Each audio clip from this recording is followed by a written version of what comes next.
Yo normalmente lo que doy es el realismo, pero en relaciones internacionales básicamente hay tres grandes áreas de conocimiento que son las que trabajan, pero cada área del conocimiento lo ve distinto. Si ustedes... Yo también termino. Si yo proyectara este termo en la pared, me da un rectángulo. Está cerrado, ¿no? Si yo lo inclino y lo proyecto en la pared, me da un círculo. Y es el mismo objeto de estudio. Lo que pasa es que lo estoy viendo de diferentes puntos de vista. Entonces, las relaciones internacionales, como les dije, hay tres grandes áreas. La sociología, que los sociólogos precursores del realismo, de un montón de cosas, ven a la sociedad homogénea y estudian los problemas que ocurren en el mundo, de esa sociedad mundial, que lo deben haber escuchado más de una vez hablar de la sociedad mundial. Ciencia política también estudia relaciones internacionales, pero ¿desde qué punto de vista? Desde las instituciones. La creación de instituciones, cómo se relacionan. Siempre recomiendo cuando tengan que estudiar una institución, vayan a la Carta Orgánica, aunque después no se cumpla. Ejemplo, Naciones Unidas. Es una institución, tienen que ir a la Carta. Que después tenga problemas para cumplir lo que está planteado es otro problema. Pero ciencia política lo ve desde ese punto de vista. Y después viene el realismo, junto con el idealismo, y de los dos tienen un hijo que se llama constructivismo. Es una escuela que nace después de la Primera Guerra Mundial. En Glasgow, en Inglaterra. ¿Por qué? Porque el mundo británico no entendía por qué se había desarrollado la Primera Guerra Mundial. La famosa guerra que se le llamó mundial porque se expandió fuera del continente europeo, agarra Asia, agarra África, parte de América, y pasa a llamarse la Guerra de los Muertos Viejos, porque hasta ese momento se decía que se peleaba en cuarteles de invierno. Cuando venía el otoño y el invierno se iban a los cuarteles, no peleaban, peleaban verano y primavera. Pero esa guerra fue tan complicada que absorbió el otoño y el invierno y fue tan cruenta que los soldados, si pueden buscar fotos en YouTube, las van a encontrar enseguida, en las trincheras con los huesos de los compañeros, porque no les daba el tiempo para enterrarlos. Con 600.000 muertos en avances de 1 kilómetro, 2 kilómetros.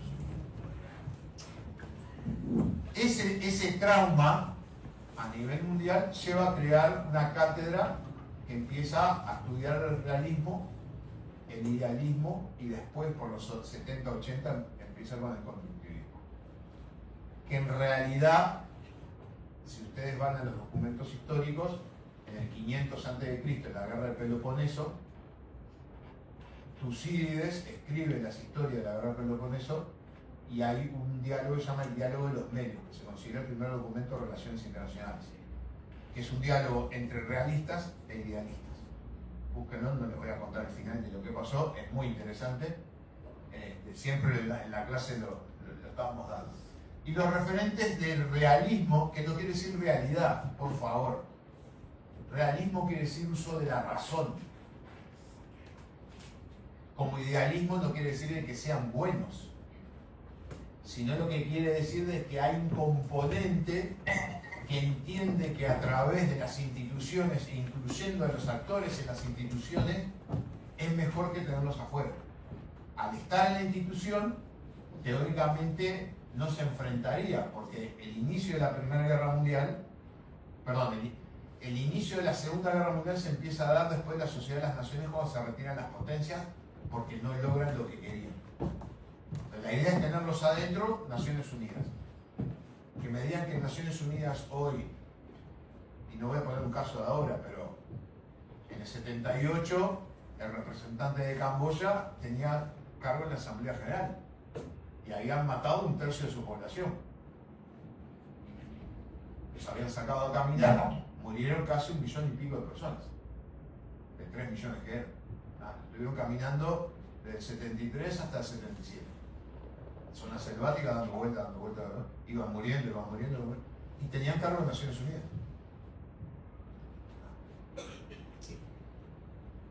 Tucídides, Hobbes. ¿Por qué Hobbes? Para los que estudian también abogacía, saben que es el padre del contractualismo. Hobbes vive una época de Inglaterra muy cruel, que es la guerra civil entre protestantes y católicos, que se mataban por ser de una religión, mataban a toda la familia. Y él entiende de que hay que crear algo para poder limitar la visión que él tenía del hombre, que era violento, y si tenía poder era más violento, y crea algo que no existe en la naturaleza, que es el Estado. El Estado es una creación artificial. Tan artificial es que los límites que nosotros tenemos en nuestros estados nos pusimos de acuerdo nuestra sociedad con la otra sociedad. O sea que si nos pusiéramos de acuerdo lo podemos cambiar. Pero fue la solución para que una sociedad con un grupo de hombres pudiera ejercer su poder dentro de un territorio y que otros no lo cuestionaran. Y le sacan el poder a la población y lo tiene el Estado. Por eso no nos matamos. Por eso cruzamos con la luz verde en el semáforo. Por eso manejamos y cuando llegamos a una esquina miramos a la derecha. Porque hay reglas establecidas para poder convivir. Y si no cumplimos las reglas, nos penalizan. No hay justicia. La justicia es un concepto abstracto. Lo que hay es alguien que viene y dice, vos fuiste responsable.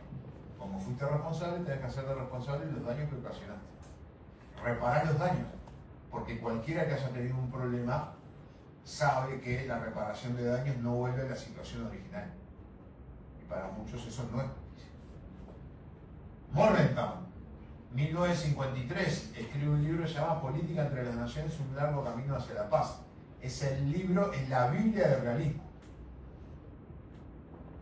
La cumplen Estados Unidos más que nada a rajatabla. Y el mundo anglosajón, a diferencia de nosotros, vieron que nosotros tenemos Ministerio de Relaciones Internacionales. Nosotros tenemos un ministerio para relacionarnos con otras naciones, no con otros estados. Naciones y estados, porque de repente hay grupos humanos que no tienen territorio y no pueden ser un estado. En el mundo anglosajón, el que es el ministro de Relaciones Exteriores, en Estados Unidos en especial, es el secretario de Estado. Porque ellos tienen la visión de política exterior y política interior. ¿Por qué? Porque tienen poder. Las decisiones que toman las pueden aplicar en el exterior y lograr los objetivos que quieren. Vamos a la definición de Robert Dahl, cientista político. ¿Qué es el poder? Es que B haga lo que quiere A. Punto. En la vida cotidiana nos pasa muchas veces. A veces queremos que alguien haga lo que nosotros queremos que haga y lo convencemos de distintas maneras para que lo haga. Raymond Aron, francés, realista, asesor de Gaulle, tiene la beta francesa para tratar de recuperar que Francia sea un imperio y tiene algunos conceptos en su libro Paz y Guerra entre las naciones, que es, por ejemplo, luchar y no perder, que son las lógicas de la década del 60 para adelante de los movimientos de guerrilla. Y de repente es una lógica que ahora Irán está aplicando. Sabe que no gana, pero va a seguir peleando porque si no pelea, pierde. Y Huntington, con su libro, tiene varios libros, pero el que nos interesa más, 1990, Choque Civilizaciones, que divide al mundo después de la caída de la Unión Soviética en 11 civilizaciones diferentes. ¿Y qué quiere decir civilizaciones diferentes? Grupos de personas que tienen valores diferentes a las otras personas. Ni bien ni mal, pero tienen otra visión del mundo. Y de repente muchos de esos grupos, una de las cosas que nos va a involucrar en el conflicto es que tienen una visión diferente de la vida después de la vida. Si para los cristianos toda la vida se preparan para que cuando mueran sean juzgados y ver si les toca arriba o abajo, y si vemos a Dante o podemos quedar flotando ahí entre algunos de los círculos, ni salir ni para arriba ni para abajo, ni cruzar el Acueronte, porque nos dejan ahí tirados en la orilla, quedamos ahí flotando. Pero para algunos, morir, y morir por la causa, la vida, después de la vida, o sea, la muerte, va a ser mucho mejor. O de repente criar hijos para que den su vida para la causa, es mucho mejor como padre que para otra cultura.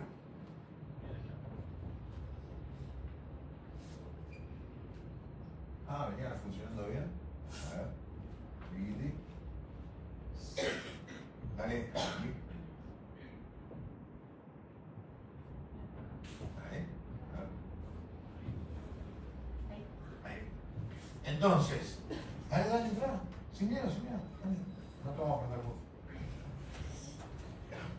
Una de las principales cosas es en el realismo la acumulación, la lucha de poder. Que la lucha de poder no es algo malo, es tener poder para que no te afecten y también, obviamente, para poder buscar los objetivos que uno piensa. Normalmente se representaba el equilibrio de la balanza, pero vieron que ahí en la balanza solo entran dos. Lo que se estudia en el realismo es el Estado. ¿Qué pasa dentro del Estado? No nos preocupa. Lo que nos preocupa es qué decide el Estado. En este dibujo de Lincoln, hablándole a la gente, ahí se diferencia bien lo que es la alta política y la baja política. La alta política serían los gobernantes, la baja política es la población. Pero es un problema de adentro del Estado. Y la representación, para los realistas, del mundo es una mesa de billar. ¿Por qué es una mesa de billar? Porque estamos todos iguales. Los estados son las bolas de billar. ¿Qué diferencia hay entre la bola de billar Brasil y la de Uruguay? Que quiero levantar la de Brasil y empezar una enormidad. Levanto la de Uruguay y juego con ella. Entonces en ese billar, si la bola de Brasil me pega a Uruguay, me podría hacer rebotar por todos lados. Pero si yo estoy asociado con Argentina, con Paraguay, con Chile, capaz que no me mueve tanto. El billar ese no tiene ni energía potencial, ni energía cinética, ni rozamiento. Viven en permanente movimiento y la acumulación de poder es lo que le va dando más masa para poder golpear con más fuerza. Dale a ver. Está medio reventado.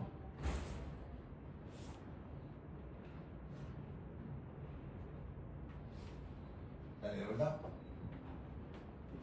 El actor es racional. ¿Qué quiere decir que sea racional?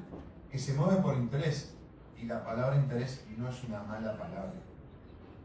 Porque todos estamos acá por interés. Algunos porque les gustará la charla, otros porque querrán escucharme, otros porque no tenían nada que hacer y justo pasaron y entraron. Yo porque me interesa contarles lo que entiendo que sucede. Porque el hombre normalmente se divide en tres categorías: racional, irracional y altruista. El altruista es el que se mueve por algo superior. Bill Gates le dejó 400 palos verdes a los hijos para que tengan algo para sobrevivir y donó $2.000 millones. Que hace campaña de vacunación en África, todo ese tipo de cosas. La Madre Teresa Calcuta. Pueden encontrar un montón de gente que se mueve por ese interés que los hace sentir bien. Después tenemos los irracionales.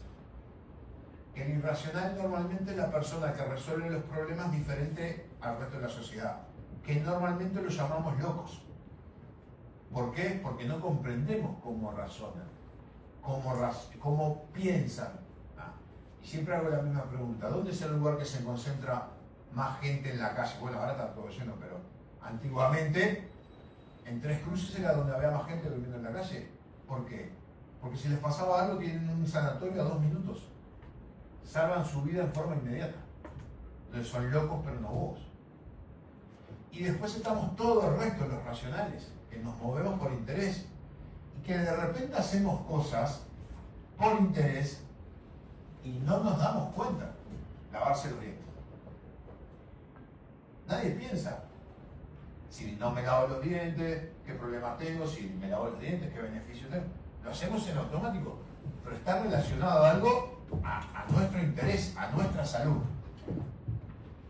Nosotros nos vamos a mover con la gente que se mueve por interés. Como decía Lord Palmerston, 1820, los países no tienen amigos, tienen intereses en común.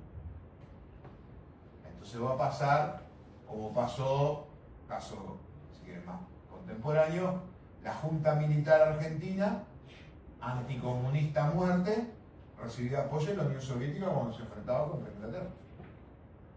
Fidel Castro lo llamó para mandarle un barco lleno de armamento. Dijeron, no lo mandes, pues no puedo explicar cómo, quedó repegado. Pero había intereses en común. El sistema es anárquico, no es un caos. El anárquico es que no hay nadie que esté por arriba y diga qué tiene que hacer el resto. ¿Por qué? Porque ningún Estado quiere ceder una parte de lo que es su soberanía. Y si quieren ponerse un poco más filosóficos, nosotros elegimos a nuestras autoridades, nosotros. En un gobierno mundial, ¿qué habría? ¿Elecciones mundiales? ¿Qué pasa con los países que tienen poca población? Eso la Unión Europea lo tiene solucionado de determinadas maneras, pero porque ellos entienden de que estando juntos son más que estando separados. Hay una película de Steven Spielberg con Robin Williams que se llama El hombre bicentenario, que es del 80 y pico, que es un robot que empieza a crear órganos y empieza a reemplazar los órganos de las personas que tenían fallas, y él se empieza a poner órganos humanos. Hasta que llega un momento que se presenta a la Asamblea General de Naciones Unidas para pedir determinadas cosas, no les voy a contar al final, pero es la Asamblea General de Naciones Unidas de la Paz Perpetua de Kant, con autoridades arriba. Miren, esa película es excelente. El hombre racional que piensa y que tiene intereses. El objetivo, y ahí todos me podrán decir, todos los caminos conducen a Roma, y algunos caminos son más largos y otros son más cortos, y otros son más empedrados, otros más fáciles, es la paz. Es obtener la paz a través de la distribución de poder. Para los realistas, cuando hay conflicto, el primer argumento que tenemos es que hay una incorrecta distribución del poder, y debido a eso es que se producen los conflictos. Alguien acumula demasiado poder. La política no está subordinada a ninguna ciencia, para realistas. Y acá lo vivimos en la pandemia. Si ustedes se acuerdan, el presidente hacía una alegoría de regular las perillas. Porque ustedes se imaginan que si la ministra de Economía era la que tenía que decidir, vayan a laburar todos. Si están enfermos, mala suerte. Que se enfermen, no. Si era el ministro de Salud, que se queden todos en la casa, porque si se enferman, se enferman. Pero el presidente, que es el líder político, es el que ve toda la situación y decide si no salen más, salen menos, esto sí, esto no. Por eso para los realistas la política no puede estar subordinada a ninguna ciencia, porque la ciencia tiene la visión parcial de lo que es la sociedad. La política en relaciones internacionales para nosotros es hija de la fuerza. Entonces, o tienen fuerza o se agrupan para tener fuerza entre varios. Que eso es en parte el idealismo, agruparse para poder tener fuerza. Y el Estado, que he tenido miles de discusiones, que se me han saltado a la yugular, no tiene moral. La moral es individual. Porque el Estado es algo artificial, tanto como una silla. A una silla no le piden moral. El Estado no tiene moral. Lo que tienen que tener moral son los gobernantes. Y ahí viene la pregunta, cuando están gobernando, ¿cómo gobiernan? ¿Como jefes de Estado o como sus valores personales? En el sistema internacional, a lo largo de la historia, saben que el asesinato forma parte todos los días toma decisiones. Alguien decide, alguien pone el dedo y elimina al otro.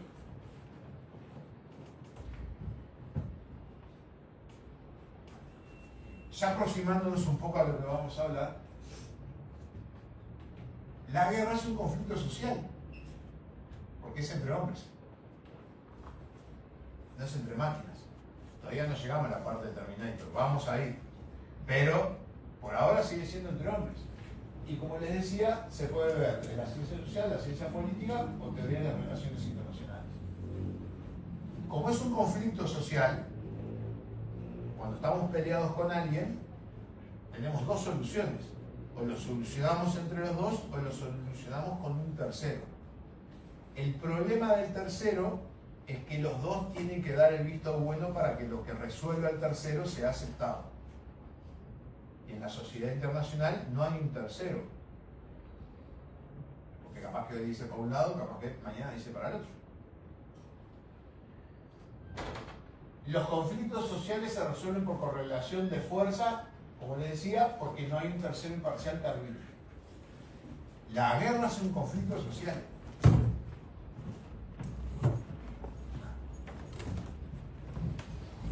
Es un choque de voluntades. Si uno de los dos contendientes dice no combato más, se termina el problema. Cuando yo estaba, ¿dónde andaba? Creo que en Haití, no me acuerdo. Hablaba con un general británico que había estado en Yugoslavia y me decían, no, sí, la forma que desarmamos a los serbios fue, había una ametralladora serbia, decíamos, ¿quién le entregó la ametralladora? No entregamos nada, traigan el tanque. Si no me entregan la ametralladora, usamos el tanque. Entregaban la ametralladora. Apareció un tanque, tienen que entregar el tanque. No entregamos nada, miren para arriba, un avión. Si no entregan el tanque, volamos el tanque. Entregaban el tanque. Cambió la voluntad y se terminó el problema. Y como les decía, se soluciona por díadas o tríadas. Hay veces que las soluciones les pueden llegar a parecer, como se llegan, muy cómicas. Yugoslavia agarraron a todos los líderes políticos en la época de Bill Clinton y se los llevaron a Daytona, Estados Unidos. Los metieron en un avión, todos para allá. Y los encerraron en un hotel. Y tenían que negociar. Si no avanzaban en las negociaciones, les daban menos comida. Cuando firmaban algún acuerdo o algo, les daban más comida, banquetes. Y así lo fueron llevando, estuvieron 2 meses, terminaron de solucionar el problema de Yugoslavia. ¿Te parece bananero total? Pero es la realidad. Lamentablemente es así.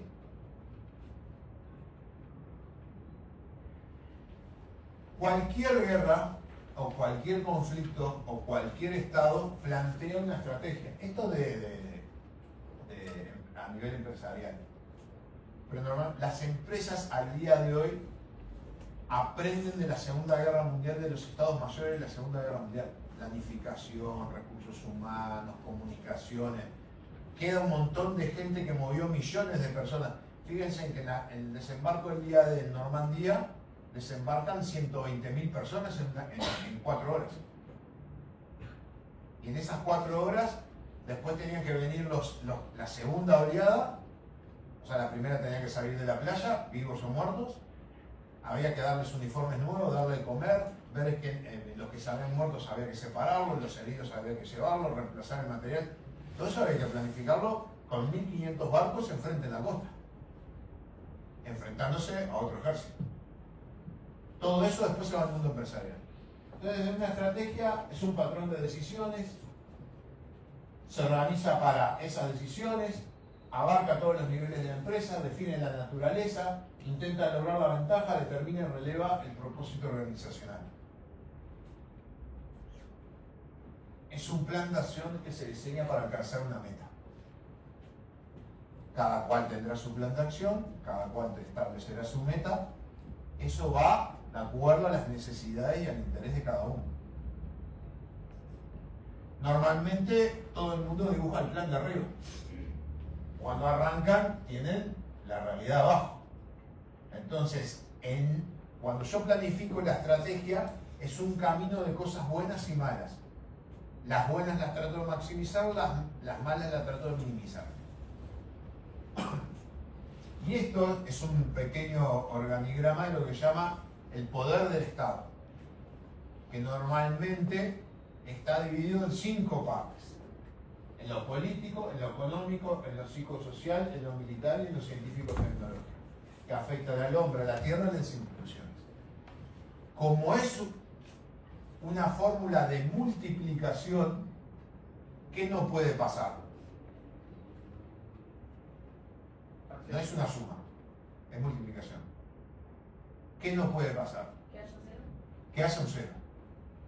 Porque si hay un cero, toda la cuenta da cero. Les pongo un ejemplo de Estados Unidos. ¿Cuál es la principal industria de Estados Unidos? Las tecnológicas, pero la aplicada es la militar. Científico-tecnológico. Si lo científico-tecnológico es bueno, le aumenta el poder militar. Aumenta el nivel psicosocial en la parte educativa. Aumenta el nivel económico y aumenta la capacidad política de tomar decisiones. Todos los factores interactúan entre sí. El Uruguay, uno de los problemas que tiene es poca población, pero tenemos un problema educativo muy grande. Lean en el semanario Voces la entrevista al vicerrector de la Católica. Solamente el 20% termina secundario. Si terminara un 10% más, no entramos en la facultad. Porque sería un tercio más de gente. Pero si no tenemos gente preparada, no vamos a poder aumentar el capital del Estado. No somos un país chico, porque acá entra Bélgica, Holanda, Luxemburgo, toda Inglaterra. Somos un país poco poblado e hiperdiagnosticado. Y como a veces dice el dicho, si quieren que algo les llegue tarde, vengan a hacer en Uruguay, que todo tarda 30 años. Ahora ustedes, la generación de ustedes, con el tema del celular y todo eso, la cosa por suerte va más rápido. Si no, no estarían sentados acá. Por suerte se va dando eso. El jueves pasado di una charla en otro lugar vinculada a estas temáticas. O sea, hay interés y les recomiendo un videito de Sartú, de Martín Sartú, que se llama El misil en la mesa. 12 minutos. Cómo la guerra de Irán puede hacer que cueste más caro las milanesas. Cómo son las cadenas de valor enganchadas, cómo nos está afectando. Las tomas de decisiones en cualquier estado se producen así.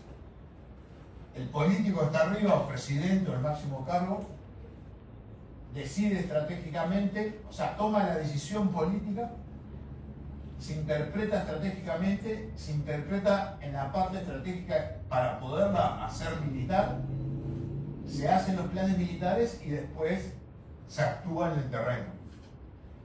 La invasión de Alemania nazi a la Unión Soviética, la operación Barbarroja o Barbarossa, como quieran, que fue a lo largo de 3.000 kilómetros de largo, desde casi Noruega hasta Yugoslavia, que movió más de 3 millones de efectivos. La orden es una carilla de A4. El mando político dijo, a partir de tal fecha, tal cosa, tal cosa, tal cosa, y de ahí salió todo. Y ahí los 3 millones de efectivos, a las 4 de la mañana, creo que fue el 10 de junio, arrancaron todos hacia la Unión Soviética. Y ahí tienen lo que, por ejemplo, estos son los gráficos de toma de decisión ahora de Ucrania. Arriba tienen, a la izquierda tienen el nivel estratégico, con los frentes de batalla, los grupos de ejército, el nivel operacional, qué ejército se mueve, y el nivel táctico, qué unidades se mueven. Allá está, en el nivel estratégico, el presidente con sus asesores. Lo tienen acá igual. La política nacional, la estrategia para la parte de defensa, el nivel operacional, cómo va a ser la actividad, cuál va a ser la maniobra principal y el nivel táctico, cómo se van a enfrentar al enemigo y qué unidades van a utilizar. Eso es una planificación estratégica básica. Y acá tienen un poquito de geopolítica también. Este es un dibujito muy viejo que yo siempre utilizo, que como ven, en el centro está la geopolítica, pero arriba de todo está la filosofía. Sin filosofía no puede haber nada. Porque la filosofía es lo que dice, lo que nos hace cuestionar qué está bien y qué está mal. Eso es personal.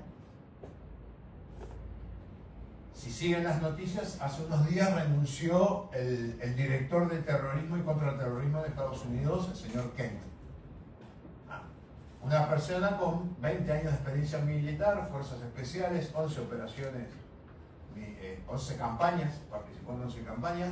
La esposa murió en un atentado en Siria. Y lo que salieron a decir que él estaba en contra de que Irán no era una amenaza. Pero en realidad, por lo que yo sé, tuvo choques con el que ahora llaman el secretario de guerra, Bessel, porque en las tomas de decisiones los militares tenemos una parte que se llama Rule of Engagement, las reglas de enfrentamiento. Esas son qué podemos hacer y qué no podemos hacer. Aparte de todo lo que pase dentro del combate, que eso son situaciones personales, que pasa de todo. Pero las reglas es cómo se va a combatir. No destruir una iglesia, no atacar una escuela, no es. Como el departamento de guerra estaba bajando los requerimientos, este hombre dijo, no, yo no acompaño. Porque si yo bajo los requerimientos, permito que le tiren a una iglesia. Son esos problemitas internos que se van dando. Y acá tiene un poco la geopolítica con los autores, pero como ven, el poder nacional, la geoestrategia, la ubicación geográfica, los recursos naturales que tiene y la historia. Porque nosotros en relaciones internacionales y en geopolítica nos basamos básicamente en 3 ciencias. La historia, porque es la única que nos permite documentar qué hizo el ser humano en una situación similar, que no quiere decir que sea igual. La economía, porque es la distribución de los recursos escasos. Y la política, porque es la toma de decisiones. Porque ustedes tienen el gran problema que el principal componente de lo que estamos hablando y estudiando es el del ser humano y no es calculable matemáticamente. No puedo predecir lo que va a ser. Puedo presumir lo que va a ser, que es diferente. ¿Se me dio de vuelta? ¿Vale? A ver, ahí, dale vos. Entonces ya vamos a meternos más en el tema. ¿Qué hora andamos? Porque acá nos van a invitar a un café. Es una pequeña pausa. Gracias. Presentamos esto y si querés, paramos. Bien. Vamos a dejar suspenso para... Antes del 79 estaba nuestro amigo el Shah Reza Pahlavi, que había sido colocado después de un golpe de Estado del primer ministro que, Segunda Guerra Mundial, Rusia trata de influir en Irán, Irán termina siendo apoyado por Estados Unidos, la Unión Soviética se retira, se vuelve a establecer una monarquía con un primer ministro, ese primer ministro trata de nacionalizar los pozos petroleros, que eran básicamente británicos y norteamericanos. Como no gustó la idea, se hace lo que se llama el primer experimento de la CIA en dar un golpe de Estado. El segundo es en Guatemala. Que el presidente después se refugia acá, tiene su hijo acá, que ahora está allá de presidente. Pero el primer golpe de Estado que planifica la CIA, porque la CIA no existe hasta el 48. Después del 48 se crea la CIA. Derrocan al primer ministro y colocan a alguien de la dinastía Pahlevita, que venía, que es el Shah, que quiere decir el emperador. Y se coloca con su esposa, el hijo, el chiquito que está ahí, es el que está ahora hablando, que está en Estados Unidos,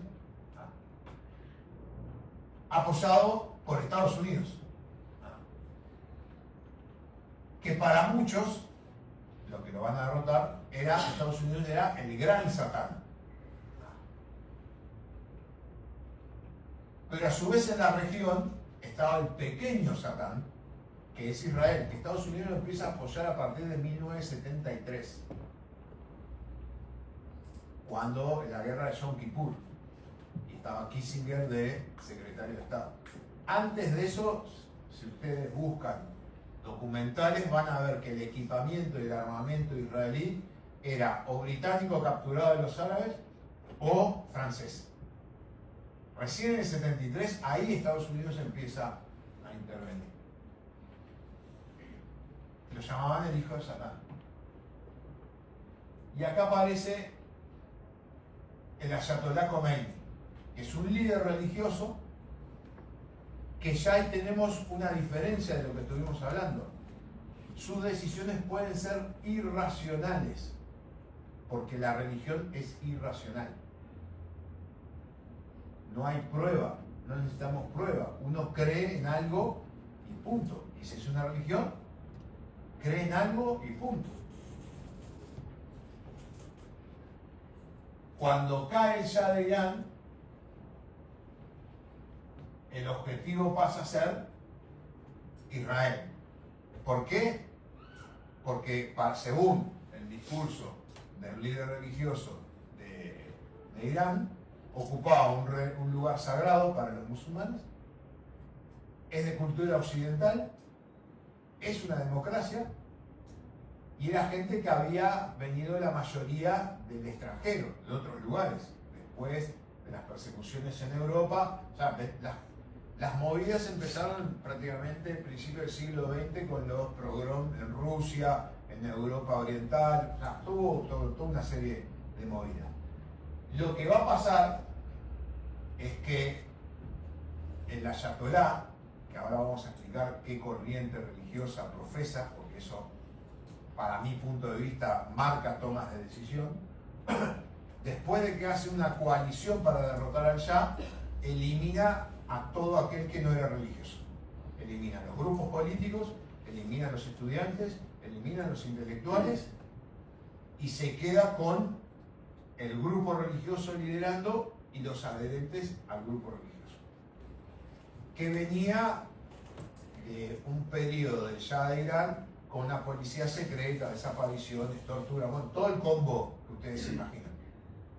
Por eso también era muy odiado, y porque había un gasto de la fortuna en beneficio propio, y también había una visión muy occidental que era muy resistida por parte de la población local, que entendía de que no tenían que occidentalizarse bajo esos conceptos que después Huntington lo va a escribir en el choque de civilización.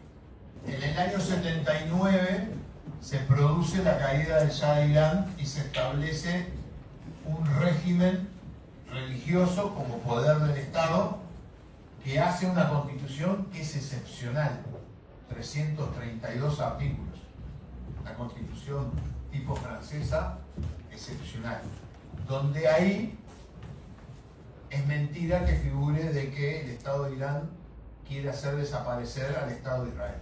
No figura. Podrá haber un montón de documentos.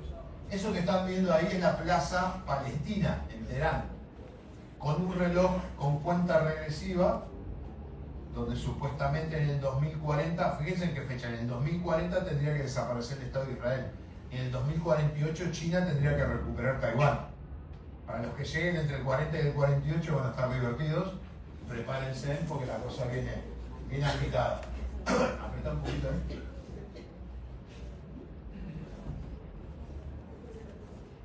Y lo otro es que lo que era la embajada de Israel se le entrega a la Organización de Liberación Palestina, en esa época dirigida por Yasser Arafat. Toda decisión política es un mensaje, y el mensaje acá era que se apoyaba al grupo, a la OLP, en su lucha contra el Estado de Israel o en su lucha por el nacimiento del Estado de Palestina. Desde mi punto de vista, esa decisión oculta otra decisión. Acá pueden ver en este mapa, que siempre recomiendo el orden mundial, pues, los mejores mapas más actualizados, y ahí tienen distintos grupos pertenecientes al Islam, suníes, chiíes sincréticos, que son alawitas, ibadíes y drusos. Pero básicamente acá tienen el mundo chií es Irán, y después la mayoría son suníes, acá hay algunos drusos y otros. ¿Por qué viene eso? Viene de esto. Que la división de la visión de la sucesión de Mahoma, donde hay dos grandes corrientes, como lo ven en color verde, que es el sunismo y el chiismo. Y de ahí, como ven, hay distintas interpretaciones, que para hacerlo un poco más sencillo, lo vamos a sintetizar en esto. El mundo suní, y disculpen si pronuncio mal, Abu Bakr es el primer califa, líder elegido por la comunidad. El mundo suní entiende de que hay que elegir al líder que lo guíe. El mundo chiita, Ali Sherri, el primo de Mahoma, es el que lidera a los descendientes de Mahoma. O sea, la sucesión vendría a ser una sucesión monárquica. Ya desde ahí hay dos puntos de vista diferentes de cómo viene la sucesión. De la persona que tenía la capacidad de interpretar a Dios y escribirlo. Para los suníes, la autoridad religiosa es el Corán, la Sunna, los eruditos y los juristas. Los eruditos, la gente que sabe, los juristas, los que manejan la ley. Es como el cristianismo, que es la teología, que se estudia, que hay doctores en teología cristiana. Para el mundo chiita son imanes sagrados, o sea, los guías, los líderes religiosos, que son guías espirituales. Entonces pueden tener cada una interpretación diferente. Y va a resultar en la cantidad de adeptos que los sigan. Las prácticas religiosas uniformes, conmemoración del martirio Hussein, distribución, ya lo vimos, y el enfoque teológico, énfasis en la ley islámica y en la comunidad. Autoridad de los imanes y martirio de Hussein. Esas dos líneas interpretativas son un enfrentamiento, donde el mundo suní son casi el 80% y el mundo chií son el 20% de la umma, o sea, de la colectividad. También, agregando un poco a esta realidad, tienen los tradicionales, los modernistas, y los modernistas que ahí no veo cuál es, no importa. Y de ahí salen nuevas corrientes. Arabia Saudí sale del wahabismo de 1750. El salafismo 1900, salen los activistas islamilla, Arabia Saudí, yihadista. Los hermanos musulmanes, 1895, una interpretación del mundo islámico. El socialismo se mete con el partido, nace el partido Ba'ath, que era el partido que lideró Siria y Irak, que después termina en guerra con Irán. El kemalismo con los turcos y la dinastía Pahlavi, que va del 24 al 79. Todos estos movimientos o estas corrientes filosóficas, políticas, religiosas están al día de hoy y están interactuando en toda esa toma de decisión. Irán es la República Islámica de Irán. Es una república, tiene separación de poderes en los papeles, porque tiene una parte, el líder religioso, los clérigos y los juristas, como lo vimos anteriormente, que son los que controlan quiénes llegan al Parlamento, quiénes integran la Asamblea de Expertos y quiénes pueden ser los candidatos a ser el presidente. Es como un mundo paralelo a la República, pero que tiene más poder. El líder fallecido, el Ayatolá Ali Khamenei, sucesor de Khomeini, conocido como el carnicero de Teherán, porque era el que dirigía los juicios sumarios después de la revolución del 79 y tiene varias decenas de miles de muertos, tenían por falleció, dirigía el presidente de la justicia, del parlamento, el consejo guardián y las fuerzas armadas. Las fuerzas armadas a su vez está dividida, el ejército, la policía y la guardia revolucionaria. Hay un ejército y hay otro ejército, porque como no se confiaba en el ejército por miedo a que diera un golpe de estado y que volviera ya, se arma otro ejército paralelo que hoy tiene más poder que el ejército, que fabrican desde televisores hasta misiles hipersónicos. A todo el espectro. Pero Irán, una vez que cae ya Irán, tiene un problema. Entra en guerra con Irak, un país 4 veces menor, con menor población, pero dirigido por Saddam Hussein, líder del partido Ba'ath, que a su vez Siria también lo era, y la idea era que Irán se transformara en ese partido y que fuera una gran coalición entre Siria, Irak y Irán. Para el 80 al 88, Saddam Hussein apoyado por Occidente, porque frenaba la posibilidad de expansión de Irán. Que Irán llevó, en esas visiones mesiánicas que tiene, a un momento de agotamiento de soldados, a que combatieron batallones de niños entre 12 y 16 años. Se les daban llaves de plástico hechas en Taiwán, que eran las llaves para el cielo.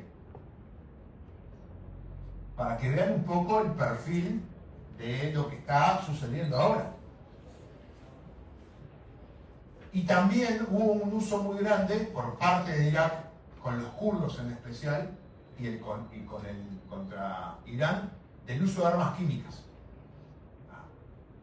Fue un punto importante porque hubo bastante uso de armas químicas. Ahora bien, ¿cuál es el problema que tiene Irán? Irán establece de que su enemigo es Israel. ¿Qué problema ven ahí en el mapa? Porque la geografía manda. No son vecinos. Acá está Irán, acá está Israel. Entonces, la lógica que empieza a desarrollarse es la creación de lo que deben haber escuchado, llaman grupos proxy. Grupos que tienen un objetivo en común y que de repente pueden no compartir la visión religiosa. O sea que hay grupos chiíes y grupos suníes. ¿Para qué? Para poder atacar al Estado de Israel, porque físicamente están, en el caso, en el Líbano tenemos a Hezbollah, en Franja Gaza Hamas, y abajo, acá no se ve, por acá abajo, acá, los rebeldes hutíes. Que vamos a aclarar, porque van a decir nada, peste loco no cuenta todo. Hamas es un grupo que nace alrededor de la década del 80, un grupo político, y normalmente los grupos políticos árabes tienen un brazo armado. En el 2005 ganan las elecciones en Franja de Gaza y Cisjordania. Obtienen 77 escaños en el Parlamento de 150 de la autoridad palestina, de lo que era Palestina. Más de la mitad, la gente había votado a Hamas porque Hamas emprendió una serie de acciones sociales con la población que logró esos votos. El otro grupo, que heredero de la OLP, da un golpe de Estado y se enfrenta a Hamas. Termina en Franja de Gaza, mueren unas 350 personas de la OLP, y en Cisjordania mueren como unos 300 de Hamas. Y queda dividido Palestina con dos autoridades, Hamas en Franja de Gaza y en la OLP en Cisjordania. Y en el 2005 Israel decide retirarse completamente de Franja de Gaza, porque en esa época había 23 kibbutz metidos en Franja de Gaza, por decisión del primer ministro, se retiran completamente y que se autoadministren. Hamas sigue recibiendo recursos, pero a su vez es apoyado por el Estado de Israel, por los servicios de inteligencia del Estado de Israel. Porque era la política divide y reinarás. Evitaba de que la autoridad palestina estuviera unida. En la región, porque el título tiene de la región, hay básicamente tres potencias que se consideran potencias medias. Arabia Saudí, que tiene dos de los tres lugares sagrados del mundo suní, tiene la Meca y Medina, y la tercera es la mezquita de Al-Aqsa, que está en Jerusalén. Irán es la otra potencia y Turquía es la otra potencia. Entonces van a ver un juego, y en segundo nivel tienen a Egipto. Siria estaba en guerra, Irak estaba en guerra, y toda la zona del Golfo que se había pacificado y que había emprendido una serie de evolución económica bajo una lógica muy sencilla, que siempre digo. Si ustedes buscan en YouTube van a encontrar que el presidente Roosevelt, en la Segunda Guerra Mundial, cuando va a Arabia Saudita para tratar de que sean aliados y que le den el petróleo, va en un barco. Llega a Arabia Saudita, recibe a las autoridades de Arabia Saudita, y en esa época lo recibe la máxima autoridad del jeque con dos brujos. Y los dos brujos lo asesoran para ver si se relacionaban con Roosevelt. Hoy los líderes de todos estos países, Bahrein, Qatar, Emiratos Árabes Unidos, Arabia Saudita, también en Irak, en Siria también, en Egipto también, tienen doctorados y postdoctorados en Europa. Son gente muy preparada y muy calificada y que tienen claro que un día se les va a terminar el petróleo. Y si quieren mantener su ritmo de vida y su nivel político, tienen que buscar una alternativa. Entonces no pueden estar peleados todos. Las guerras han evolucionado, los que estamos metidos en estos temas. A la izquierda pueden ver lo que era Segunda Guerra Mundial, la victoria incondicional, las armas combinadas, o sea, artillería, ingenieros, ejército, infantería, fuerza aérea. Ya para la década del 80 es la victoria decisiva, que no es la combinación, sino es actuar en conjunto. Que es lo que están viendo ahora en Irán, que llegan aviones de otros lugares, llegan marines de otros lados, portaaviones de otros lados, y se integran todos bajo un mando unificado. Y ahora mucho se ve esto, que es la etapa previa, que es la guerra híbrida. Le meten en la clave de la computadora, le cortan un cable de fibra óptica, le apagan una central eléctrica, le apagan la luz de la ciudad, le cortan el agua. Cosas que no saben de dónde vienen, pero saben que hay alguien. Acá en Uruguay, desde mi punto de vista, no sucede. Lo que hay es el típico chorro que quiere afanar. Todavía no llegamos ni al nivel de tener guerra híbrida. Por suerte. Esas cosas que suceden son parecidas, pero no iguales. No les voy a dar clase de estrategia ni de lógica, pero más o menos para que vean que no es tanto el lema los milicos o burros. No, hay que estudiar un montón. Esto es parte de los esquemas de toma de decisiones para identificar los centros de gravedad a los efectos de afectarlos para poder influenciar en el conflicto. Posiblemente hasta ganar el conflicto sin ir al conflicto. Porque ahora, como todos estamos conectados, como el Daddy Yankee o el Bad Bunny está ya cantando con su gorrita, ¿no? Y van acá a la esquina, la pueden comprar, y él la compró allá en Estados Unidos, pero salió de China, y de acá la compramos acá, salió de China. Entonces, ¿cuál es la estrategia de este conflicto? Israel y Estados Unidos lo que veían como amenazas el programa nuclear. Que el programa nuclear viene, el que firma el acuerdo de no proliferación de armas nucleares de Irán es el Shah, el no 50. Chernobyl, cuando vuela, el uranio estaba enriquecido un 3%. Uso medicinal 1,5, 2, 3 neutral nuclear. Irán tenía ahora 60%. Según el argentino Grossi, ya tiene material para hacer armas nucleares, lo que no tiene es la capacidad de hacer el arma. Y los misiles que están ustedes viendo, eso se llaman los vectores. Es el fierro que transporta a otro fierro que explota cuando cae. Ese ya está. El misil ya está. Pero le falta lo que se llama la tríada estratégica, porque tienen misiles de tierra, pero no tienen para submarinos y no tienen para fuerza aérea. Programa nuclear, la principal amenaza común a los dos. Para Israel, el programa de misiles. La información se va filtrando de a poco. Yo normalmente trato de esperar o van surgiendo. Pero el miedo de Israel, en el 2019 Irán decidió multiplicar por 4 la construcción de fábricas de misiles.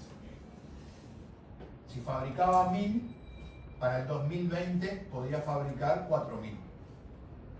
Y esto es matemáticas, es teoría de juegos. Si ustedes escuchan en la prensa, la cúpula de hierro, la que defiende el Estado de Israel, tiene una probabilidad de impacto cierto del 90%. Miren en Netflix la película La Casa Dinámica, que es el lanzamiento de un misil que no se sabe de dónde hacia Estados Unidos y todos los problemas para interceptarlo. Y hay un video en YouTube que para mí es fabuloso. Se ve el misil iraní, sale $400.000 el misil iraní, y sale un misil de $1 millón y sale otro. Entonces con dos tenés casi un 100% de probabilidades de derribarlo. Y sale y explota uno y le erra. El segundo no explota. Y en la desesperada le tiran un tercero. Y el tercero sale y le pega y no explota. O sea, tiraron $3 millones contra $500 000 y el misil cayó. ¿A qué voy con esto? El mundo militar no es perfecto. Lo venden como perfecto. Como les decía, si Israel intercepta el 90% de los misiles, si yo tiro 1000, pasan 100. Si yo tiro 4000, pasan 400. Y si tiro 10.000, pasan 1000. Desaparece Israel. Sumado a los drones de $30.000, que son avionitas que van ahí jodiendo, pero es lo que se llama, hoy se llama la guerra multidominio, porque es varias capas, que empieza lo primero es interceptando los satélites. Después la parte cibernética, después la parte aérea, después la parte sobre superficie, bajo superficie, la parte marina y bajo marina. Todo eso funciona a la vez. Entonces, van los drones que se fabrican 300 por día, le tiro 100 misiles y la construcción de 10 días, tiré 1000 misiles, 100 misiles, perdón, más 300 drones. Hay que parar todo eso. Esto es, estaba hablando con mi señora y le decía, esto es igual que el hormiguero que nos atacó en casa. Estábamos ahí y digo, hormigas, digo, la gran 7. Y se mudaron de un lugar para el otro y ¿qué decidimos? Atacar el hormiguero. Porque si crecía tanto el hormiguero, no lo íbamos a poder parar. Esa es la lógica de esto. Y obviamente que lo que cambia todo es que caiga el régimen.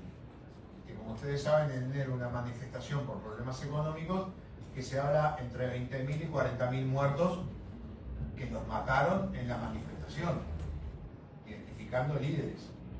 O sea, las mismas fuerzas mataron a su población. Como ven, el estado de Irán es un estado grande que tiene de todo, muy complicado, ven toda la parte montañosa, y acá tienen un esquemita más o menos de quiénes están involucrados. atacó a Bahrein, Kuwait, Qatar, Arabia Saudita, Irak, Omán, Siria, Jordania y Chipre también fueron atacados. Hezbolá y los hutíes apoyan. Los ucranianos están ahora asesorando para intercepción de drones, pues son los que saben más. Alemania, Francia y Reino Unido se van a sumar, Estados Unidos y Israel. Pero también está esto. Estos son los principales 4 grupos de inteligencia artificial. Palantir, que los que les gusta el Señor de los Anillos saben que es una localidad del Señor de los Anillos. Inteligencia artificial, OpenAI y Anthropic. Todo eso recaban datos para la toma de decisión. En Franja de Gaza, el 80% de los blancos que deciden atacar los pilotos israelíes los asesora de inteligencia artificial. Le dice tirar o no tirar y él decide. Porque es tan rápida la acción que no da la percepción humana para poder darse cuenta si es un combatiente o una persona civil. Ahí tienen aviones sin tripulación, rayos láser hasta 5 kilómetros. Un tiro de rayo láser sale 20 centavos de dólar. Abaratan la guerra. Sistemas de pantallas digitales para información, $500,000 en el casco. El tipo va sentado y es como que va flotando. Mira para abajo y no hay avión. Ve el piso, ve la tierra. El avión es una máquina de recibir información, de procesar y de transmitir información y de poder guiar a drones o aviones. F-35. Está todo rodeado de cámaras. Los helicópteros que sacaron a Maduro tienen unos pequeños sensores que le tiran un rayo láser al misil que viene para que el misil se pierda y se caiga. Los famosos drones. Y ahí, cuando yo veo qué tipo de avión usar, me doy cuenta cuál es la situación. ¿Por qué? Porque este avión, que es el que lleva más bomba, el B-52, tiene casi 1 metro cuadrado de reflejo de radar. Pero este avión, que lleva determinadas bombas, tiene 0.025 de metro. Una mosca tiene 0.001 de metro en un radar. Este avión, que es el que tienen los argentinos ahora, tiene 4 metros. Y este, el que tira las bombas antibúnker, tiene 0.75. Todo tecnología. El F-35 lleva 25 kilos de tierras raras. Que el 80% de las tierras raras las produce China. Y que China le vende a Estados Unidos. Porque si no, no podrían hacer los aviones. Como le decía, la guerra multimodal empieza allá en los satélites, se interfieren los satélites, después la parte cibernética, después se llega hasta el uso del celular. Si están en una base, les llega un mensaje: en 1 minuto vamos a bombardear esa base. Si se quedan, problema usted. El B-2, que es el bombardero que va a tirar esas bombas que pesan 13 toneladas y entran 100 metros para abajo. Más o menos 6 metros de altura. Ese avión lleva 2 de esta bomba. Como pesan tanto, el avión sale con poco combustible porque si no, no despega. Y cuando despega en el aire le dan el combustible. Con ese combustible puede salir de Estados Unidos, dar la vuelta al mundo y volver todo. Algunos costos, si alguien tiene algún problema de plata, $90 millones, el Tomahawk, que es un misil de la década del 80, la característica que tiene es que tiene una cámara adelante y va a 50 metros del piso y va viendo todo el piso y se va corrigiendo solo. Así a lo largo de casi 1500 kilómetros, el error 20 centímetros. Gastos de distintas guerras. Segunda Guerra Mundial, Afganistán, 4 trillones, o sea, miles de millones, 20 años de guerra, ¿no? Irak en estas 2 semanas llevaban 11 millones, 11.000 millones, a 1.000 millones por día, perdón. Ahí ya estaban en 500, ahí tienen un poco la cantidad de los que se enfrentan. Acá tienen las comparaciones con las distintas guerras. Ya acá iban, esto es la guerra de Irak, 20 años, 1.000 millones por día, y la guerra de ahora está cerca de eso. En los 3 primeros días Estados Unidos perdió 1.500 millones de dólares. 3 aviones que lo derribó la misma Fuerza Aérea de Kuwait, o sea, un derribo amigo, un radar de 1.000 millones y un par de drones y una cocina. Los alcances de los misiles, porque es una amenaza a Irán. Desde que tiró a la base Diego García, que está a 4.000 kilómetros, puede llegar hasta Roma. Acá tienen la distinta variedad que ha desarrollado Irán de tipo de misiles, porque es el arma que entiende que le da la posibilidad de sobrevivir. Que están en lo que llaman las ciudades misiles. Son ciudades adentro de la Tierra, entre 500 y 1.000 metros abajo de la Tierra. Todo esto acá bajo tierra. Estadísticas. Se calculaba 440 plataformas de lanzamiento de misiles. Se calcula que se derribaron 260 a 290. Y ahí empiezan las cantidades que se empiezan a tirar. ¿Ven? ¿Ven cómo empieza a bajar? Eso es efecto de los ataques, que es la operación militar. Algunos tipos de sistema de defensa, y los que quieran me lo piden, tengo la lista de los primeros del primer día, los 5.000 blancos. Latitud y longitud, donde le van a tirar. Esos son todos los datos para designar los blancos. Las performances desde el 79 de las distintas guerras. Esta guerra viene con un gasto mucho más grande. La última columna es a 12 meses. Y ahora ya está en números muy elevados. Y acá tienen más o menos lo que está en color azul es lo que se atacó, y lo que está en color rojo es lo que atacó Irán, con las dos gráficas. En distintos países, ven cómo las barras van bajando, eso quiere decir de que se van destruyendo. Los primeros ataques, las primeras 100 horas, como ven, los ataques son a lo más cercano para poder después entrar hacia dentro del territorio. Por día, ¿qué cantidad se usó? Lo que está a la izquierda ataca a Estados Unidos, lo que está en el medio ataca a Israel, lo que está a la derecha ataca a Estados Unidos. Y acá viene, si quieren, un poco más pensado. La teoría de la victoria iraní. ¿Cómo piensa el mundo iraní militar? En la situación que está, ¿cuál es su estrategia? Atacar con misiles tácticos, drones y misiles. ¿Para qué? Para aumentar el precio del petróleo y el transporte marítimo, la presión económica sobre aliados del Golfo y Washington, porque los dos principales países son democracias y la población puede presionar a sus gobernantes. A los efectos de que retirada política de Estados Unidos y Israel. El cálculo de Teherán asume su propia debilidad. Irán reconoce la imposibilidad de una victoria militar convencional. Su estrategia depende enteramente de forzar una decisión política externa de abandonar la guerra. En el plano político. Porque como decía Clausewitz, la guerra es la continuación de la política por otros medios. Fase 1 para la parte de Washington-Israel. Supresión de defensas aéreas. 2. Neutralización de misiles. 3. Destrucción de activos navales. 4. Derrota de la capacidad de misiles de antibuque y minado táctico. Libertad en la navegación, el estrecho de Hormuz. Eso es lo que entraríamos ahora.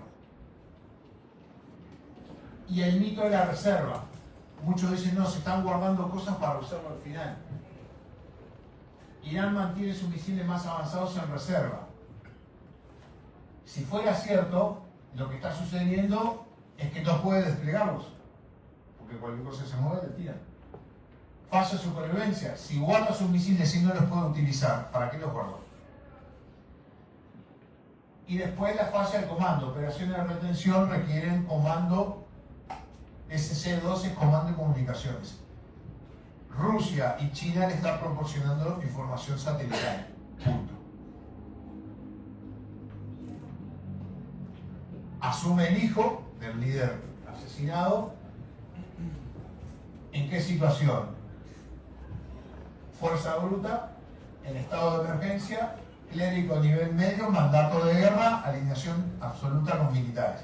Y a los que les guste la historia, esto es parecido al último año de guerra en Japón, donde hay un golpe de estado y la camarilla militar toma el gobierno.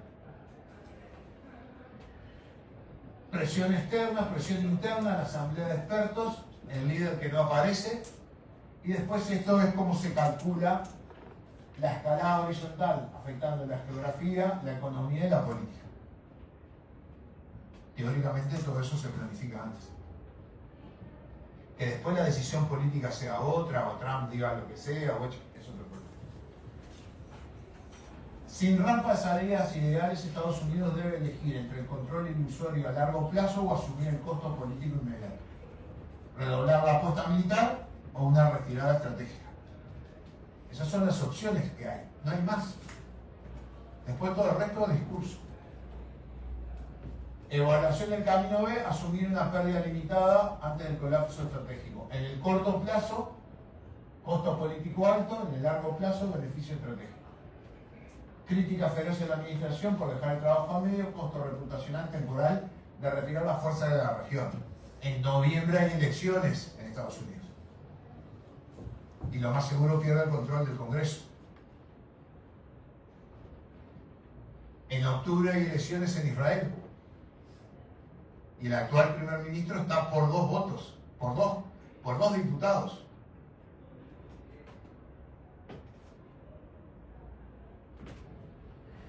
A largo plazo, permite a Washington refocar recursos unilaterales internas, evita la desintegración de alianzas árabes y europeas, cancela el riesgo de una crisis.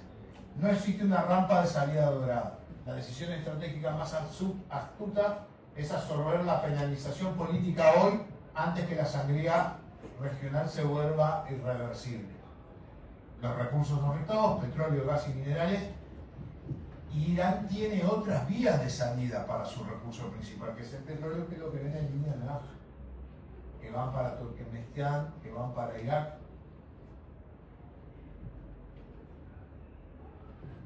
El estrecho de Hormuz, eso que ven se hace electrónicamente en las pantallas radar, son calles.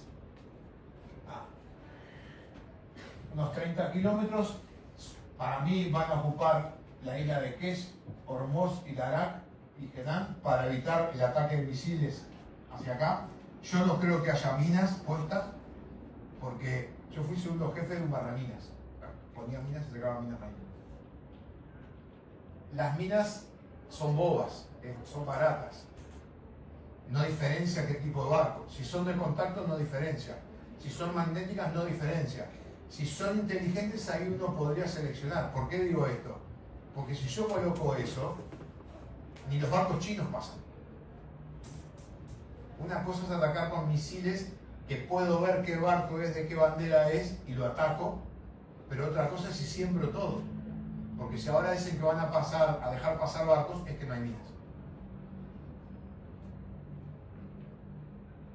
Y Arabia Saudita desde hace tiempo ha construido esto a través de la península arábica, que pasó ahora de 1 millón a 7 millones de barriles por día que sacan de ahí. Y acá tienen el precio del petróleo, que el precio del petróleo es especulación, porque el petróleo sobra. La bolsa es especulación, no es realidad. Especulan de lo que podría pasar, y hay oferta y hay demanda.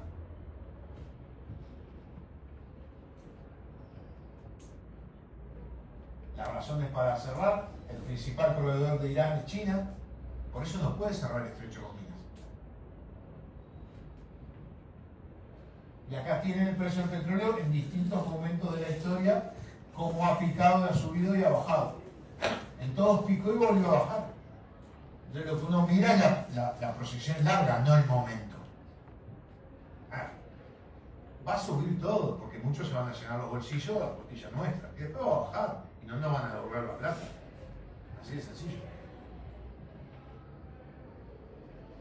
Subió más el diésel y la nafta regular. Todo el tema electrónico en el Golfo. Y acá lo que tienen son los stocks que existían en los países y según las distintas guerras, miren la Bahía de Cochinos, la guerra de Irak, Vietnam, la guerra de Corea, la guerra del Golfo, cómo variaban los stocks, Segunda Guerra Mundial, porque antiguamente se trabajaba con mucho stock, hoy no. Ese es el problema de la guerra ahora. Se rompe esa cadena finita y es difícil volverla a armar.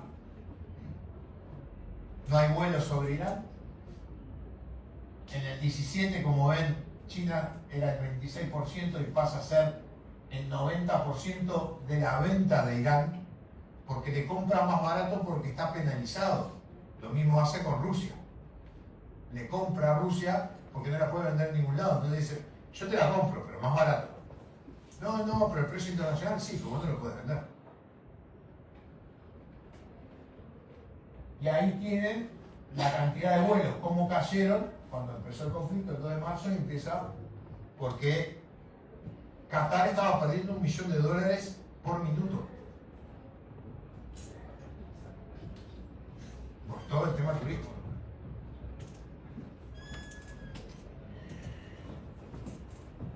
El apoyo a los distintos conflictos arrancó con el 41% de apoyo. Y acá viene un detalle. El precio se está vendiendo cada vez más oro, pero el precio del oro no baja. Porque es el activo que ha quedado para poder financiar la guerra. Y la mayoría, escuchen el programa que hice ayer en la radio, que el título fue Sudán de Oro, donde hay están los conflictos de Sudán, cómo lo financian con oro y cómo el oro dónde termina. ¿Qué es lo que está financiando la guerra ahora? Nadie va a perder. A ver, Estados Unidos está tirando todo lo que tiene, pero está tirando cosas del año 62 para acá, de fierro viejo a nuevo. Y alguien lo va a pagar. Lo que tiraron, y va a pagar lo nuevo que van a poner, que es más caro que lo que tiraron. Porque es el problema de la guerra. La guerra es ahora muy tecnológica, cada vez vale más. Hoy una bomba vale más porque la bomba tirás una de 30.000 metros de altura y le errás por 10 centímetros. Y hace 20 años tenías que tirar 200 para pegar una. Pero valía la décima parte. Irán, en esa lógica de crear el conflicto, ataca a todos los países árabes. Fíjense. Hoy están todos peleados. Hoy hay un frente contra Irán. Y para mí, ¿cuál es el fondo de todo esto? Si bien Irán es el que fomentó desde el 79 acá inestabilidad en la región para lograr una victoria en el mundo musulmán que lo eligiera como el líder del mundo musulmán para después tener su enfrentamiento contra el resto del mundo musulmán, porque esa es la lógica que plantea, lo que están interfiriendo son los corredores económicos. Esos corredores económicos, fíjense, sale de la India, pasa por la península arábica y llega a Europa. Estos otros corredores también están complicados. Asia produce, Europa consume, y en el medio está el mundo árabe que produce algo que también Europa consume, pero necesita estabilidad. Vieron que acá estamos del 85 para hacer 45 kilómetros hasta el final, ¿no? Bien. Estos corredores tienen 5 o 6 mil kilómetros, que es petróleo, que es gas, que es fibra óptica, trenes de alta velocidad, carreteras. Es la interconexión del que produce con el que consume. Pero toda esta inestabilidad en la zona del Golfo, hasta diría que Estados Unidos e Israel está haciendo el trabajo sucio de todos. Eliminar el que molesta. Todos estos son corredores que están medio a hacer y parar. ¿Por qué? Porque si ustedes ven la zona acá, es la zona inestable. Está en el medio de todo, contagia todo. Entonces esto es como las bocas de pasta base. Vieron que si tienen en la cuadra o en el barrio 2 o 3 bocas, si se ponen pesadas, llaman a la policía, cierran una, abren otra. Pero el objetivo para poderla cerrar es encontrar al proveedor, al que abastece las bocas de pasta base. Y dejarlo así, sin brazos. Que es para mí lo que va a pasar con Irán. Va a venir la fase militar, va a terminar, después va a venir una fase política, pero va a quedar sin brazos, sin la posibilidad de exportar problemas. Arriba, o si quieren vamos a empezar por abajo, estaba hablando allá con el amigo, acá tienen todos los grupos étnicos dentro de Irán. Estos son los baluchi. Pero esta barra está un poco agitada. Está con los afganos y está contra Pakistán, que Pakistán tiene armamento nuclear. Persas, luros, azeríes, árabes, kashgais, kurdos, baluchis, turcomanos. Como ven, es un grupo que lo que no puede pasar en Irán es que entren en guerra civil, porque esa guerra civil puede fomentar otros grupos, Estado Islámico, Al-Qaeda, grupos radicales, y exportar todo ese caos. Pero arriba, lo que ven ahí en color verde son los kurdos, que dicen que están siendo armados desde hace un tiempo, para que se empiecen a mover para enfrentar al régimen. Los baluchis, si los arman, el problema es que capaz que se la dan a Pakistán. Y arriba tienen los azeríes. Esa sería la idea, armar esos grupos para que dentro se armen grupos para que hagan caer al régimen. Para terminar, va a terminar la fase militar dentro de poco, se va a iniciar la fase política, porque para problemas sociales no hay soluciones militares. Entiendan eso. Un cambio de régimen es un problema social. Y el cambio de régimen tiene que ser como cuando derriban un edificio. Si el edificio lo derriban mal, se va para el costado y le pega a las casas al lado. Si lo derriban bien, tiene que caer parado e instalarse otro régimen. Los avances en los acuerdos de Abraham, que ya hay varios países árabes que tienen acuerdos con Israel de cooperación y desarrollo. Y el 7 de octubre, cuando fue el ataque desde Franja de Gaza, el principal país suní, Arabia Saudita, estaba para firmar ese acuerdo. Entonces, para mí van a seguir esos acuerdos hacia adelante. Y van a seguir los desarrollos de los corredores energéticos. Porque ahí están las empresas americanas, están las empresas europeas, están las empresas árabes. Ahí es ganar, ganar. Si me quieren seguir en Instagram, acá. Si se quieren pelear conmigo, acá. Muchas gracias y a las órdenes.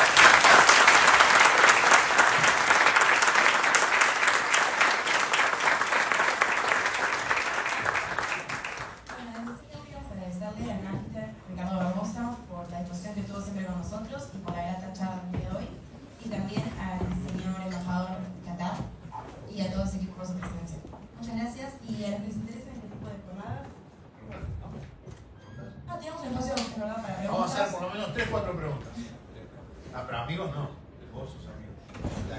No, mi pregunta es, entendiendo esto como una estrategia más grande para sacarle a China el petróleo y que no siga creciendo, porque tampoco con Rusia pasó lo mismo, sanciones, pasaron con Irán, sanciones con Venezuela y esto.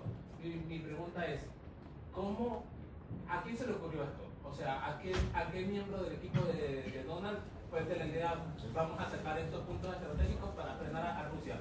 ¿Fue Marco Rubio el responsable? No, a ver, detrás. Borren de la cabeza las conspiraciones de una persona.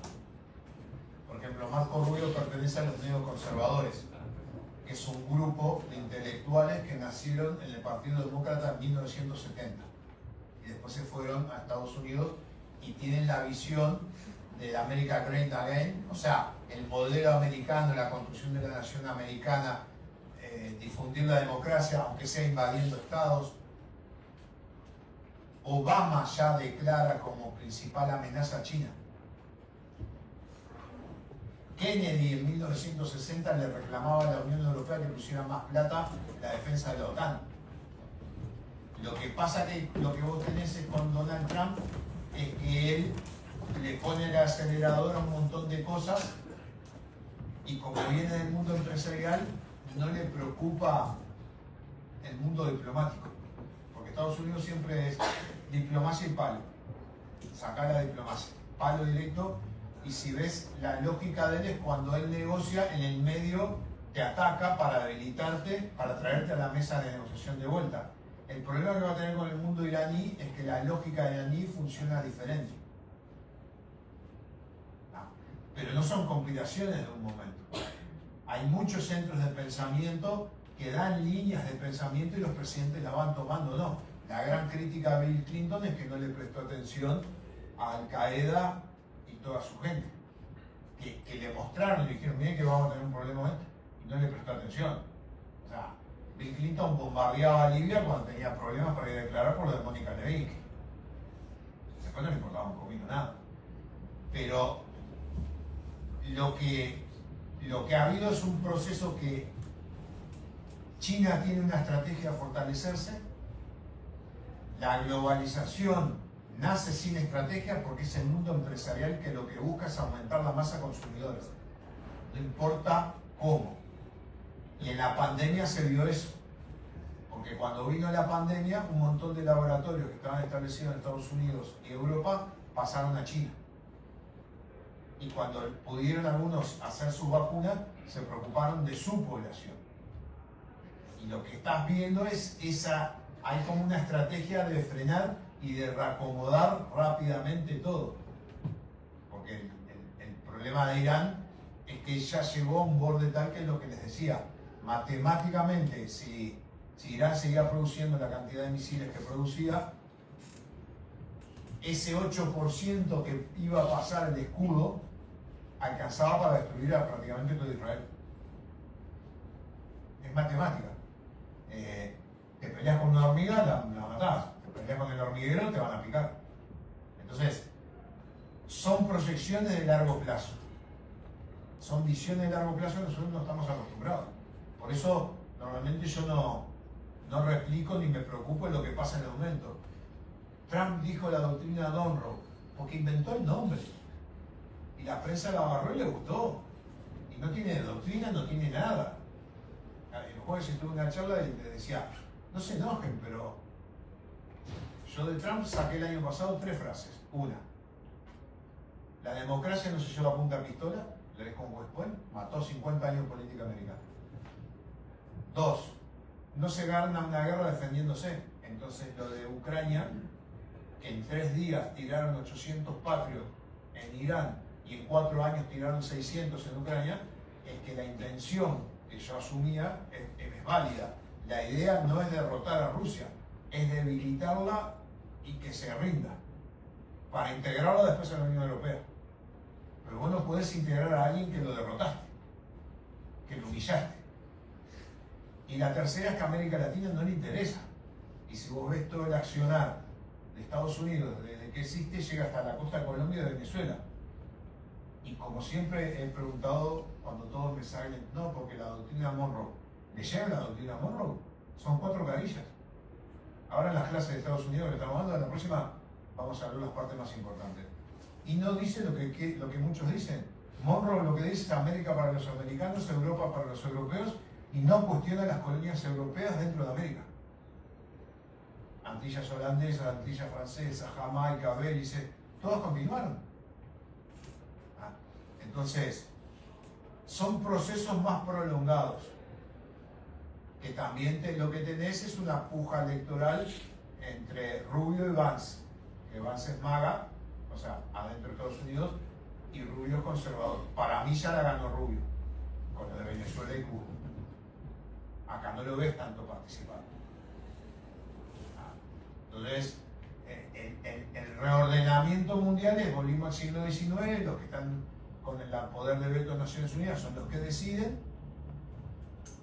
No nos peleamos entre nosotros, porque China no está peleado con nadie, Rusia no está peleado con ninguno de los 5 que tiene poder de veto. Estados Unidos no está peleado con ninguno de los que tienen poder de veto. Francia e Inglaterra tampoco. Rusia está peleado con Ucrania, que lo apoyan otros. Irán está peleado con Israel y Estados Unidos. China tiene sus problemillas ahí. Francia e Inglaterra andan ahí.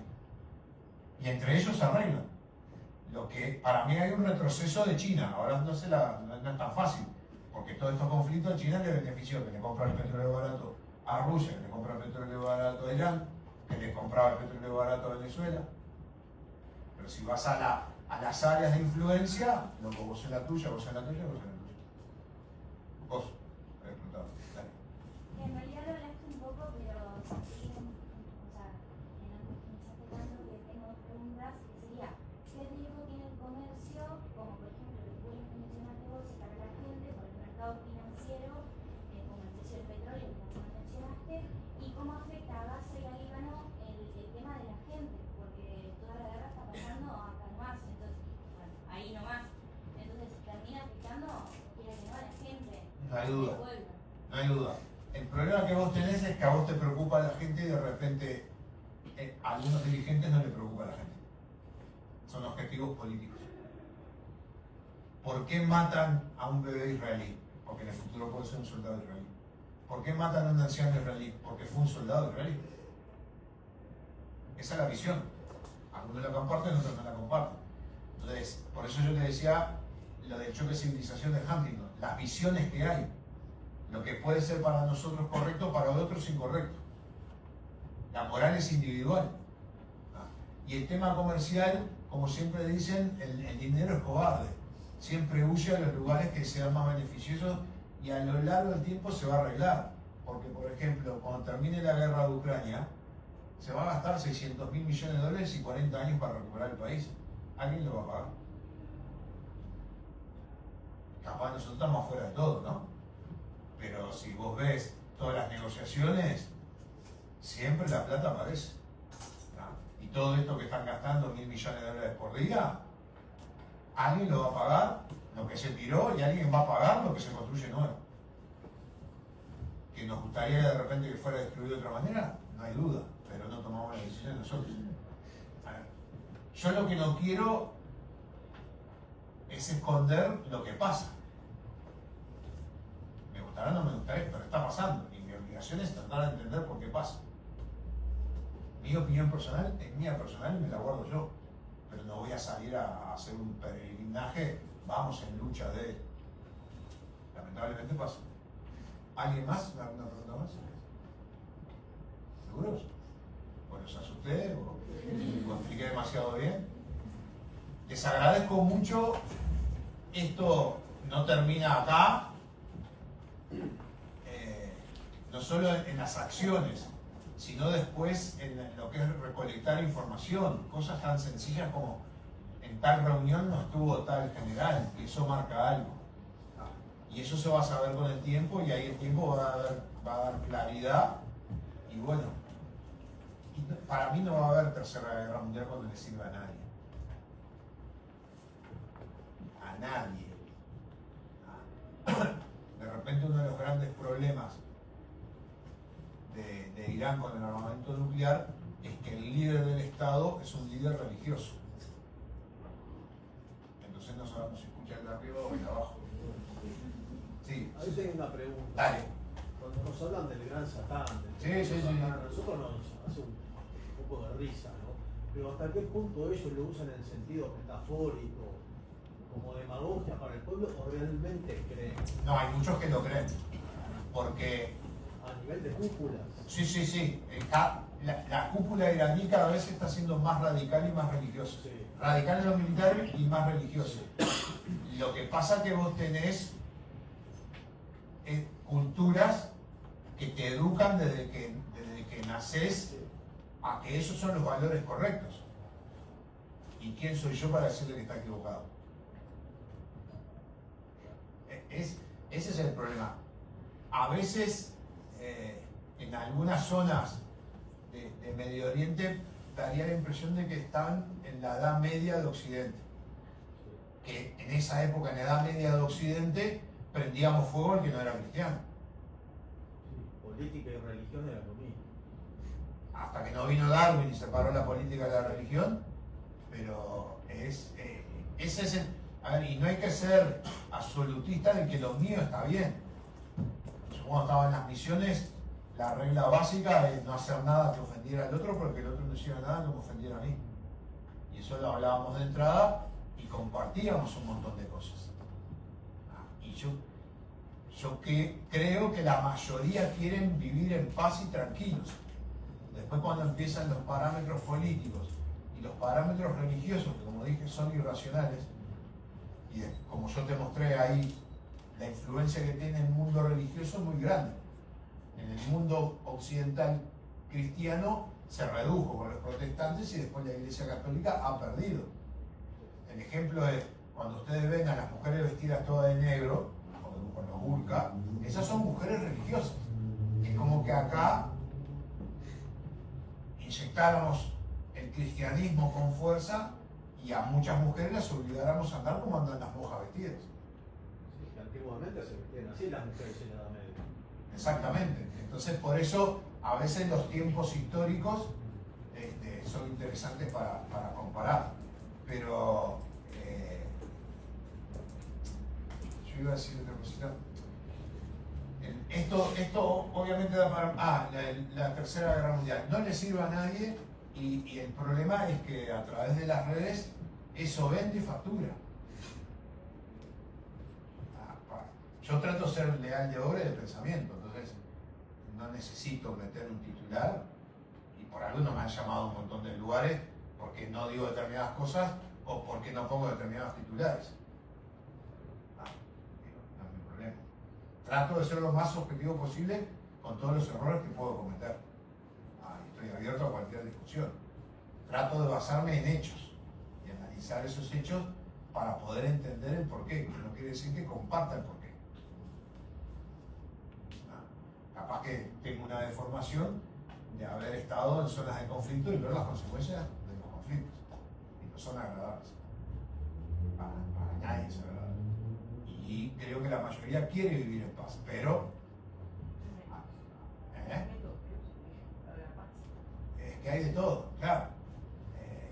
Hay de todo.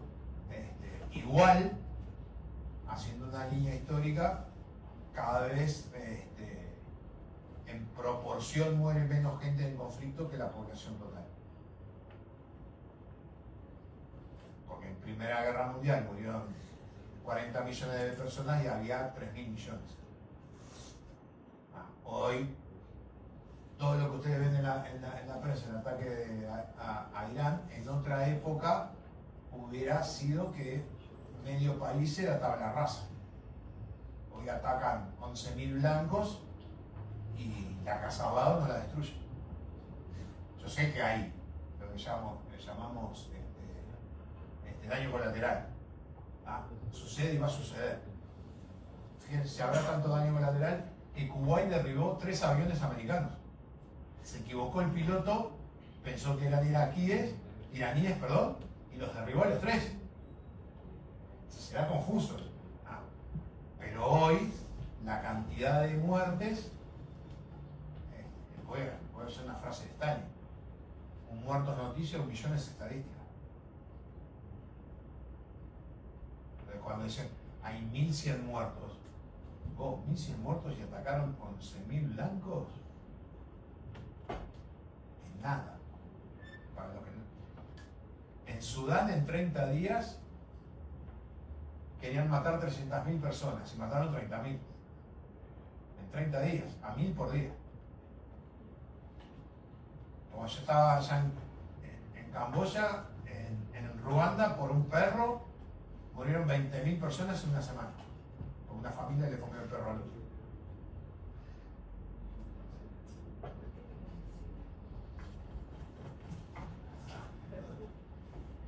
Entonces, puedo tener un montón de ejemplos y de números, y me voy a meter en camisa de 11 varas, como dicen. Jamás Israel reconocieron 80.000 muertos en Franja de Gaza. Cuando empezó el conflicto, yo dije, si esto ocurría 10 años antes, había 200.000 muertos. Hubo 80.000 reconocidos por los dos. Y en la zona de conflicto las listas de muertos son combatientes y no combatientes. Además le va a pagar la pensión a 40.000 familias. O sea que hay 40.000 que no son combatientes. Y falta la yihad islámica y los grupos más. Vamos a ponerle que sean 20.000, 60.000 combatientes, murieron 20.000 civiles, que no tienen nada que ver. En una población de 2,5 millones, en 40 kilómetros por 13 de ancho, es nada. Cuando la coalición, que no trascendió, eliminó Raqqa y Mosul con Estado Islámico, marchaban todos, hombres, mujeres y niños, 100.000 en cada uno. Y ahora tienen una cárcel con 30.000 presos y 40.000 mujeres con niños, de los cuales 5.000 son europeos, que no tienen, mujeres europeas sin pasaporte, con sus hijos ahí en Siria, que ahora los llevaron para Irán.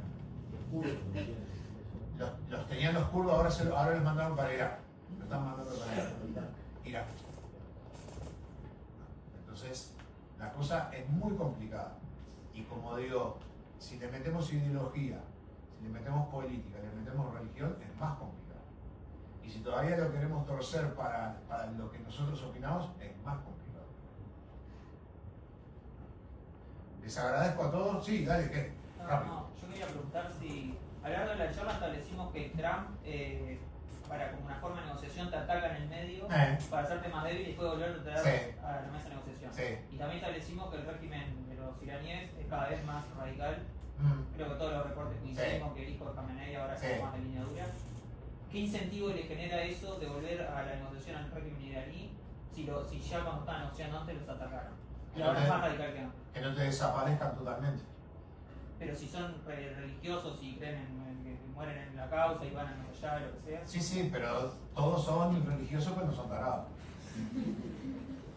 Ahora Irán está negociando con pakistaníes. Los que están intermediando ahora en la negociación son pakistaníes. Lo que pasa es que una cosa es, los dos se dirigen a su público. Trump a sus 79 millones de votantes y los gobernantes iraníes a la población que lo sigue. Entonces los discursos tienen que ser encendidos. Es como cuando García me perdió fuego ahí en el semanario Voces, después de 2 horas puso el titular: los gringos son como los Simpsons. Para mí son como los Simpsons. El mensaje de Trump va para esa gente. Entonces, ¿qué va a decir? Si un día dice una cosa y el otro día se contradice. Fíjate la última charla que tuvo, agarró un cuaderno doble raya, escribió ahí algunas cosas para no olvidarse, dijo 3 pelotazos que no son incomprobables y se levantó y se fue. Y toda la caterva que lo vota debe haber dicho que es un fenómeno. Él gana con el 26% de los votos de Estados Unidos. Porque el 50% vota y el otro 50% no le interesa. Porque se mueven en el mundo económico y la política no afecta al mundo económico. La política vive del mundo económico en Estados Unidos. California tiene más PBI que toda la Unión Europea. Texas sería el 12º país del mundo. California sería el 8º país del mundo en PBI. ¿A qué quiere?